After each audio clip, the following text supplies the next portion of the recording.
যুদ্ধবিরতির কয়েক ঘণ্টা আগে ট্রাম্পের কড়া সমালোচনা করলেন পোপ চতুর্দশ লিও ও ডোনাল্ড ট্রাম্প। যুক্তরাষ্ট্র ও ইরানের মধ্যে যুদ্ধবিরতি কার্যকর হওয়ার কয়েক ঘণ্টা আগে পোপ চতুর্দশ লিও প্রেসিডেন্ট ট্রাম্পের বিরল সমালোচনা করেছেন। বলেছেন, ইরানের পুরো সভ্যতা মুছে ফেলার হুমকি দেওয়াটা সত্যিই অগ্রহণযোগ্য। গতকাল মঙ্গলবার পোপ সরাসরি প্রেসিডেন্টের নাম উল্লেখ না করলেও তিনি কাকে ইঙ্গিত করছেন তা ছিল স্পষ্ট।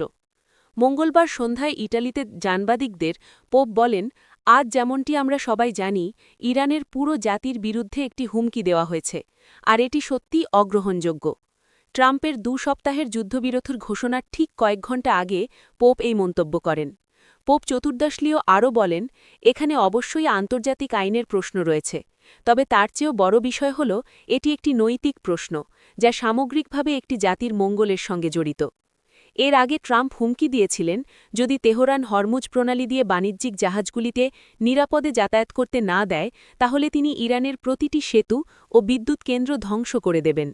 আন্তর্জাতিক আইনে বেসামরিক অবকাঠামো উদ্দেশ্যপূর্ণভাবে ধ্বংস করা নিষিদ্ধ।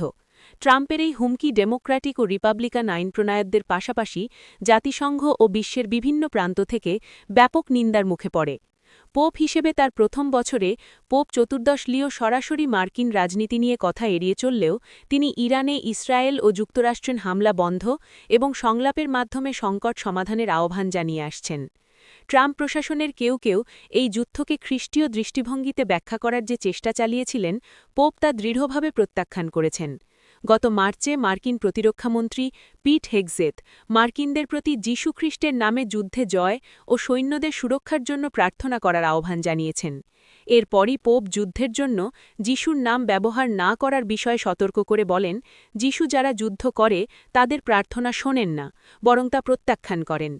গত সপ্তাহে ইস্টার পূর্ববর্তী এক বিশেষ প্রার্থনায় লিও বলেছিলেন, খ্রিস্টীয় আদর্শকে আধিপত্য বিস্তারের আকাঙ্ক্ষা দিয়ে বিকৃত করা হয়েছে, যা যীশুখ্রিস্টের পথের সম্পূর্ণ পরিপন্থী। এরপর ইস্টারে গত রোববার পোপ আবারও শান্তির আহ্বান জানান। সেন্ট পিটার স্কোয়ারে হাজার হাজার ভক্তের সামনে তিনি বলেন, উৎসবের এই দিনে আসুন আমরা সংঘাত, আধিপত্য ও ক্ষমতার সব আকাঙ্ক্ষা ত্যাগ করি এবং যুদ্ধে জর্জরিত এই বিশ্বে শান্তির জন্য ঈশ্বরের কাছে প্রার্থনা করি।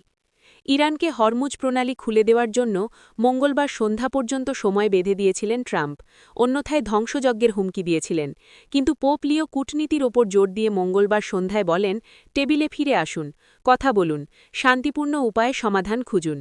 এর কয়েক ঘণ্টা পর নির্ধারিত সময়সীমা শেষ হওয়ার ঠিক আগে ট্রাম্প যুদ্ধবিরতির ঘোষণা করেন। সামাজিক যোগাযোগ মাধ্যমে এক পোস্টে ট্রাম্প দাবি করেন, তিনি ইরানের সঙ্গে দীর্ঘমেয়াদী শান্তি ও মধ্যপ্রাচ্যে শান্তি প্রতিষ্ঠার চূড়ান্ত চুক্তি